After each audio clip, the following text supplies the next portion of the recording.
हमने संकल्प लिया है कि हमने बड़ी बड़ी कथाएं बहुत कर रहे हैं। बड़े बड़े हमारे चेला हैं, बड़े बड़े मंत्री, बहुत अमीर आदमी हमारे चेला हैं, अरबों खरबों वाले, बहुत बड़े बड़े लोग चेला हैं। हम बहुत बड़ी बड़ी कथाएं कर रहे हैं, पर हमें लगता है कथाओं की जरूरत शहरों में नहीं है।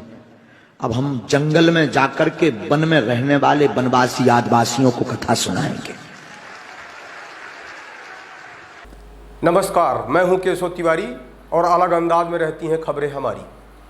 देश के अंदर भागवत कथाएं भी आधुनिकता की आंच में पकने लगी हैं।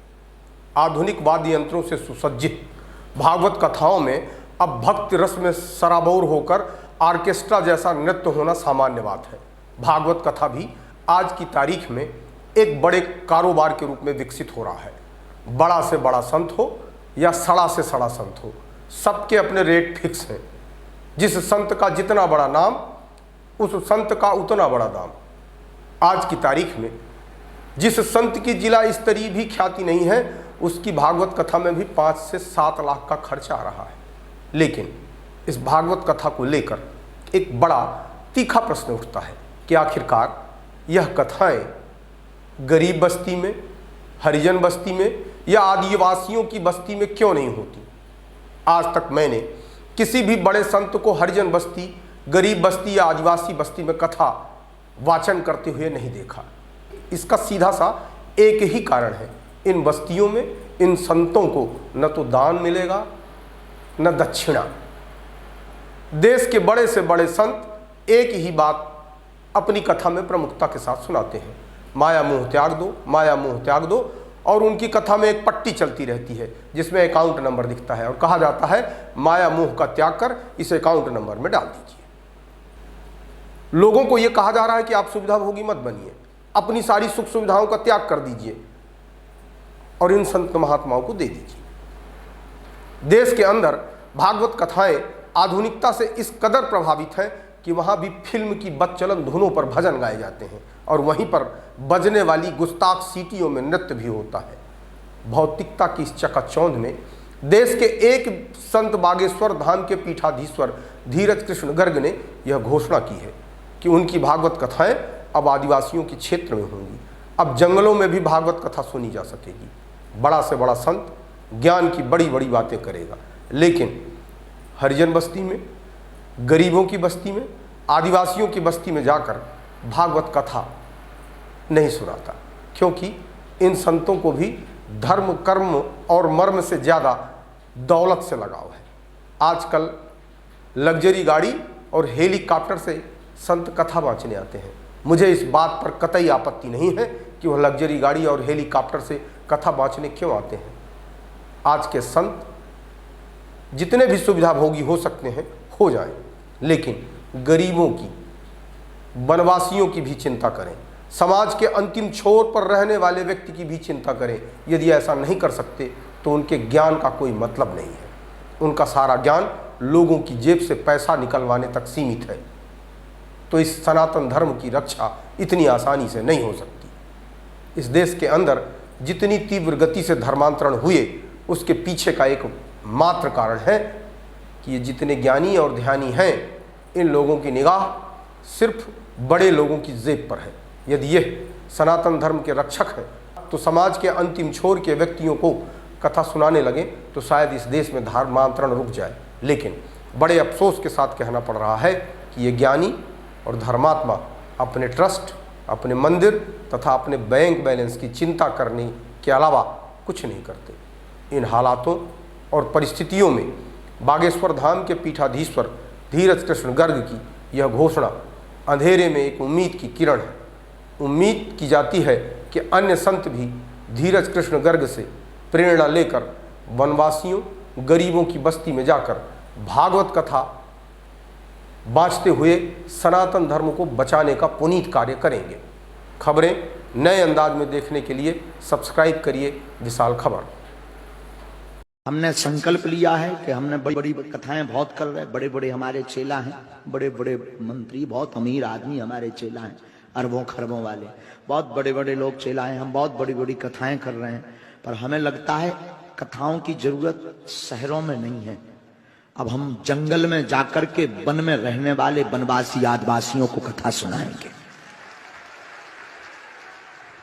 क्योंकि वो कथाओं में आ नहीं पाते, मंच के पास तक आ नहीं पाते, कोई बड़ा कथा व्यास उन तक पहुंच नहीं पाता, क्योंकि वो बेचारे दक्षिणा नहीं दे पाते। तो अब हर महीने में 3 दिन धाम की तरफ से भंडारा, धाम की तरफ से टेंट, धाम की तरफ से कथा, पूरा खर्चा हम स्वयं वहन करेंगे और 3 दिन जंगल में जाकर राम कथा सुनाएंगे। पूछिए क्यों सुनाएंगे? क्योंकि अगला टारगेट सनातन धर्म का काटने का, सनातन धर्म से काटने का आदिवासियों के ऊपर है। और हमें पता है कि हवाई जहाज या फॉर्च्यूनर से धर्म बचने वाला, इसलिए जंगल में जाकर के हम पहली कथा हमारी 29 और 30 जून 1 जुलाई को किशनगढ़, छतरपुर जिले के किशनगढ़ क्षेत्र में 40 गांव जंगल में आदिवासियों के हैं, जहां पर लगभग 25,000 आदिवासी रहते हैं। और वहां एक गांव है जिसका नाम है पटेरी। पटेरी गांव में 3 दिन की कथा होगी। और हमें खबर मिली है पूरे ऊपर तक तहलका मचा, शायद पक्का नहीं, कोई बहुत बड़े लोग भी उसमें पहुंच रहे हैं। लोगों से मतलब नहीं है, आप लोग मत जाना, घर पे लाइव देखना संस्कार पर। हम वन में इसलिए कथा करने जा रहे हैं, राम जी बन गए इसलिए बन गए।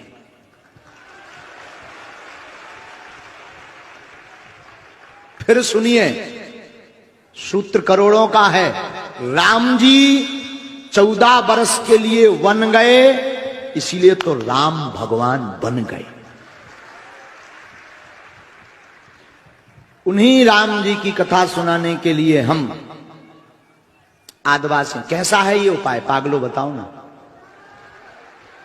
ठीक है ना? ये अच्छा है ना? और कल हमें खबर मिली है, यहाँ वो हमारे बड़े स्नेही इस काम में जो हमारे बड़े प्यारे बच्चे प्रद्युम्न लोधी जो मंत्री हैं, उन्होंने खबर दी, उनको हमने ड्यूटी में लगा रखा। वो कोई मंत्री के हिसाब से नहीं हमसे जुड़े, हमारे प्यारे चेला हैं। उन्होंने हमें खबर दी, यहाँ पर एक केसली गांव, एक विधानसभा है देवरी, हमने तो पूरा एनालाइज कर लिया है। वहां पर लगभग 20,000 आदिवासी, 15-20 गांव हैं। एक कथा वहां भी करेंगे और उनको कुछ नहीं लगना है, हम ही टेंट लगाएंगे, अपने धाम की तरफ से लाइट, टीवी, भंडारा भी उन्हें करवाएंगे, लेकिन राम से जोड़ कर आएंगे। और 5 वर्ष में 60 कथा करेंगे पूरे देश में फ्री। 5 साल में 60 कथा। और किसी राजनीतिक मुद्दा को लेकर के नहीं, उस कथा में कोई भी राजनेता आरती नहीं करेगा, उस कथा में आदिवासी ही मंच पर चढ़ करके आरती करेंगे। उस कथा में कोई एक जजमान नहीं होगा, उस कथा में पूरे देश का हमारा बागेश्वर धाम का शिष्टमंडल जजमान होगा, वो और हम खर्च करेंगे।